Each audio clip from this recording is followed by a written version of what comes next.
You are the oracle of oil. Where's the price of oil headed? Up. Up. No, come on. I'm not going to let you get away with that. You know it. Well, I've said, I think my last prediction was 75 before 55. I think, you're going to go back and test the highs, 78.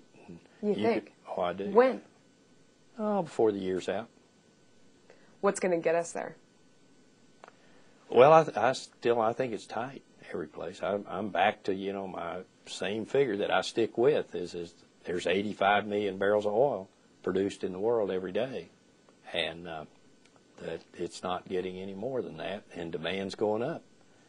You've got a world economy growing at 5% a year, so the demand for oil is going to move up, and with it, if supply doesn't move up, then price has to.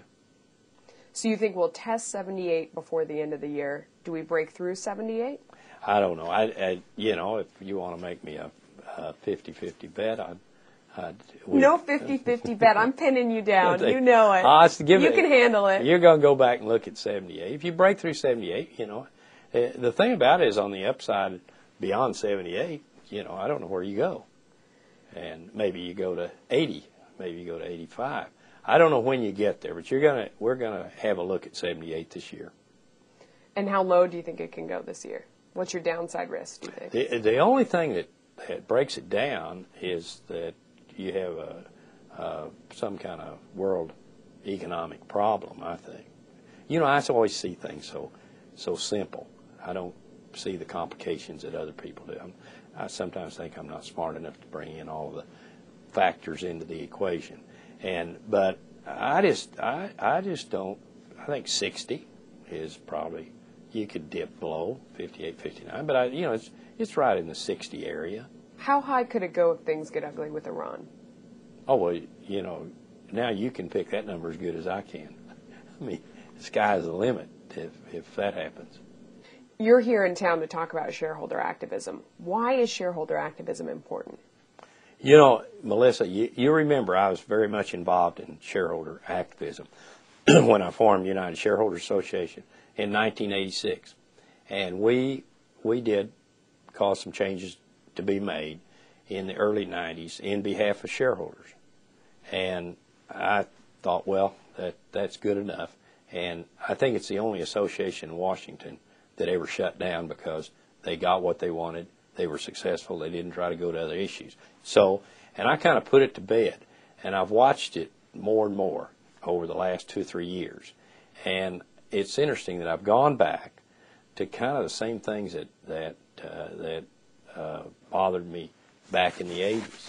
And that like what? Well, I mean, who is it that owns the company? Shareholders. And then managements are employees.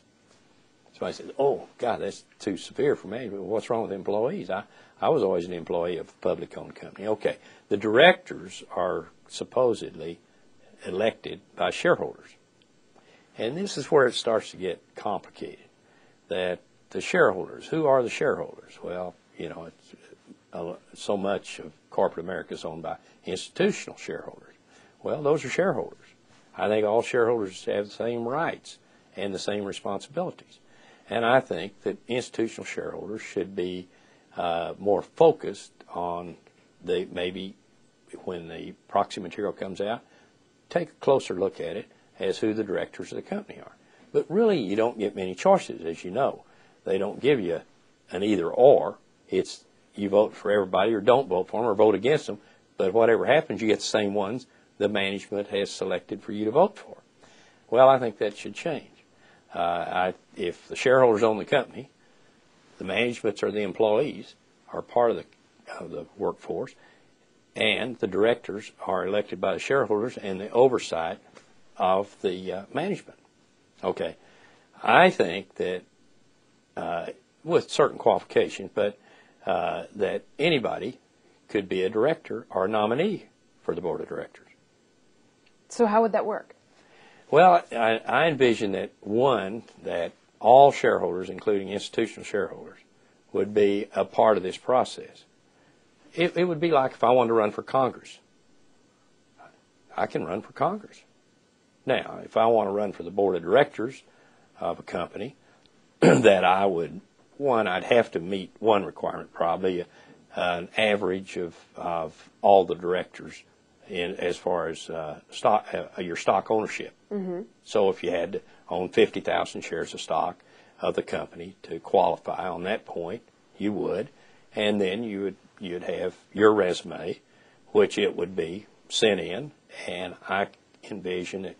Back at Mesa, we did a secret ballot for the directors.